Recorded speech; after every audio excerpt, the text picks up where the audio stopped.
ইন্নাল হামদুলিল্লাহ ওয়াসসালাতু ওয়াসসালামু আলা রাসূলিল্লাহ আম্মা বাদ। রবিউল আউয়াল মাস সামনে আসছে। এই মাসে আমরা দেখব যে বাংলাদেশ সহ বিশ্বের বিভিন্ন জায়গায় যেখানে বেদাতের আনাগোনা রয়েছে, সেখানে এই রবিউল আউয়াল মাসে আল্লাহ রাসূল সাল্লাল্লাহু আলাইহি ওয়াসাল্লামের জন্মকে কেন্দ্র করে বিভিন্ন বেদাতের প্রচার প্রসার ঘটবে। তো বিষয় হচ্ছে, বেদাত মানে হচ্ছে যেটার কোনো দলিল কোরআন হাদিসে নাই। সেজন্য আপনি প্রতি বছর বছর এর পক্ষে নতুন নতুন দলিল আবিষ্কার হতে দেখবেন এবং এটার উদযাপনের মাত্রা, কার্যক্রমও আপনি দিন দিন নিত্য নতুন রূপ আপনি দেখতে পাবেন। আমরা ঈদুল ফিতর আদায় করি, ঈদুল আজহা পালন করি। আল্লাহ রাসূল সাল্লাল্লাহু আলাইহি ওয়াসাল্লাম যেভাবে করেছেন এখনও পর্যন্ত সেভাবেই আছে, কিয়ামত পর্যন্ত সেভাবেই থাকবে। কিন্তু যে জিনিসটা বেদাত, সেটার তো আসলে কোনো লাগাম নাই। কাজে দেখা গিয়েছে প্রথমে এটা শুরু হয়েছে খাবার দাবার, কিছু গজল, এগুলোর মাধ্যমে। এরপরে আমরা সম্প্রতি দেখেছি 12 রবিউল আউয়ালে নামাজও পড়া হচ্ছে ঈদের নামাজের মতো করে। সামনে দেখব আমরা 12 রবিউল আউয়ালে কোরবানিও শুরু হচ্ছে, হজও শুরু হচ্ছে, উমরাও শুরু হচ্ছে। আপনি দেখবেন, আপনি যদি আরও দীর্ঘ হায়াত পান, দেখবেন যে 12 রবিউল আউয়াল প্রতি বছর বছর এর আমল, এর বেদাতি কার্যকলাপ প্রতি বছর বছর বৃদ্ধি পাবে। এই বেদাতের বহর দিন দিন বাড়তে আপনারা দেখবেন। তো এবছরের নতুন একটা দলিল অনেকে ফোন দিয়ে আমাকে দিচ্ছেন যে আপনারা ঈদে মিলাদুন্নবীকে বেদাত বলেন কোন সাহসে?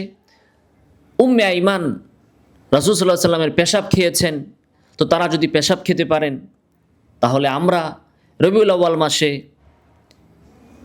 ঈদ মিলাদুন্নবী উদযাপন করে বিরিয়ানি খেতে পারবো না কেন? তারা খাইছে পেশাব, অতএব আমরাও 12 রবিউল আউয়ালে রাসূলের ঈদ মিলাদুন্নবী উপলক্ষে বিরিয়ানি খাবো। ভাই, কোনো যুক্তি মিলল? কোনো আগামাতা আছে এটার? তো তাদের দাবি হচ্ছে যে পেশাব খাওয়া তো জায়েজ নাই, তারপরও নবীরটা খাওয়া জায়েজ হয়েছে, অতএব বেদাত করা তো জায়েজ নাই। কিন্তু নবীর শানে বেদাত করলে সেটার চারকুল মাফ, এটা আর কি সে বুঝাতে চাচ্ছে।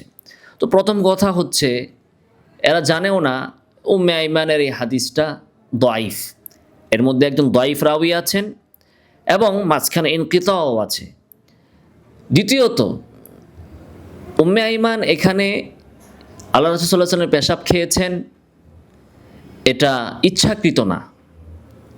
এমন না যে প্রত্যেক বেলায় দিনে 3 বার করে রাসূলের পেশাব উম্মে আইমান খাইতেন, নাউজুবিল্লাহি মিন যালিক।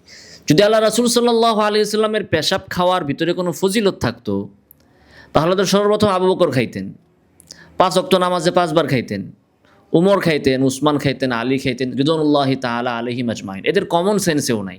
আল্লাহ রাসূলের 1,20,000 সাহাবী, তার ভিতরে একজন দুইজনের ব্যাপারে এমন এসেছে, সেটাও আবার ইচ্ছাকৃত না। কীরকম? আল্লাহ রাসূল সাল্লাল্লাহু আলাইহি ওয়াসাল্লাম একটা পেয়ালায় পেশাব করতেন রাতের বেলা। আপনারা জানেন যে আগের দিনে তো বাথরুম আর থাকার রুম কাছাকাছি ছিল না। পেশাব করতে হলে অনেক দূরে যেতে হতো প্রস্রাব করতে হলে।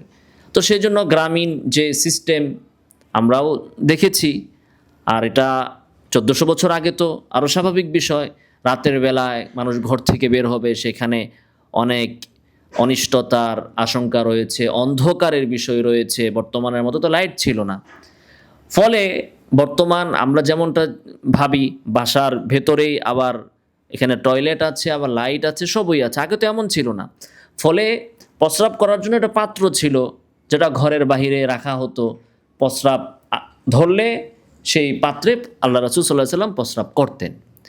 তো উম্মে আইমান বলতেছেন যে একদিন আমার খুব পানির তৃষ্ণা লাগলো রাতের বেলায়, তো আমি দেখলাম যে ঘরের বাহিরে একটা পেয়ালার ভিতরে পানি, আমি পানি মনে করে খেয়ে ফেললাম। সকালবেলা রাসূল সাল্লাল্লাহু আলাইহি ওয়াসাল্লাম বললেন যে ওই পাত্রে যে পেশাবটা আছে এটা ফেলে দাও। তখন আমি বললাম যে আমি তো ওটাকে না বুঝে আমার অজ্ঞাতে আমি সেটাকে পানি মনে করে খেয়ে ফেলেছি। তো এই হচ্ছে উম্মে আইমানের ঘটনা। তো একজন মানুষ না জেনে অজ্ঞাতে একটা কাজ করেছে, ঈদে মিলাদুন নবীকে প্রমাণ করার জন্য ওইটাকে দলিল বানাতে হচ্ছে। এটাই তো বড় দলিল যে ঈদে মিলাদুন নবীর পক্ষে কোনো দলিল নেই। একজন ভুল করে একটা কাজ করেছেন, সেই ভুল কাজটাকে উনি কি করছেন, ঈদে মিলাদুন নবীর সপক্ষে দলিল হিসাবে উপস্থাপন করছেন।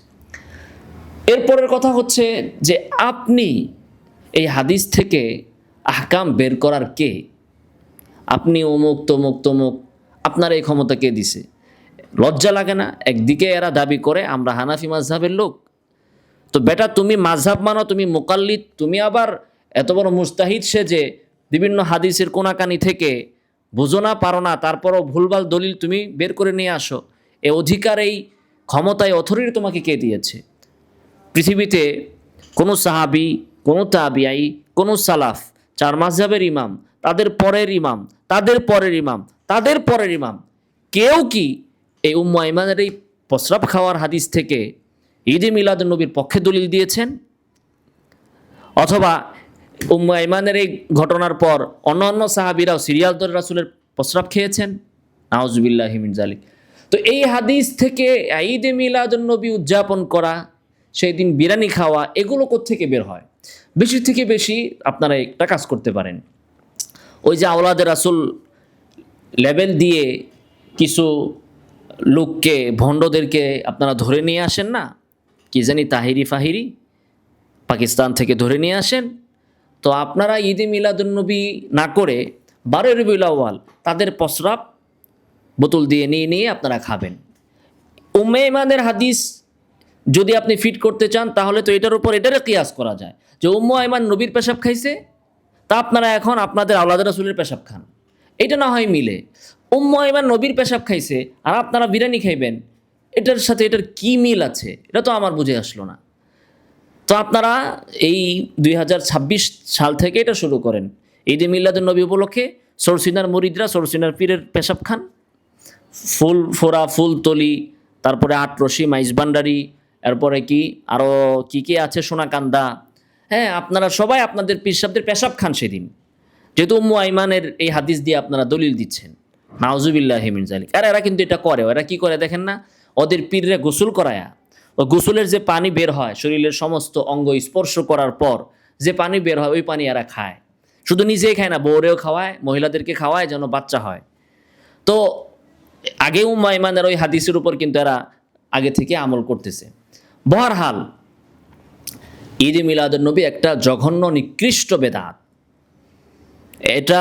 এর মতো বেদাত আর পৃথিবীতে হতে পারে না, যে নবীর জন্মকে নিয়ে পর্যন্ত নবীর জন্মকে এরা বিতর্কের জায়গায় নিয়ে গিয়েছে এবং মানুষকে বিভ্রান্ত করে এরা এই ধর্ম ব্যবসা চালু রেখেছে। আল্লাহ তাআলা হেদায়েত দান করুন, আমিন। ওয়া আখিরু দাওয়ানা আলহামদুলিল্লাহি রাব্বিল আলামিন।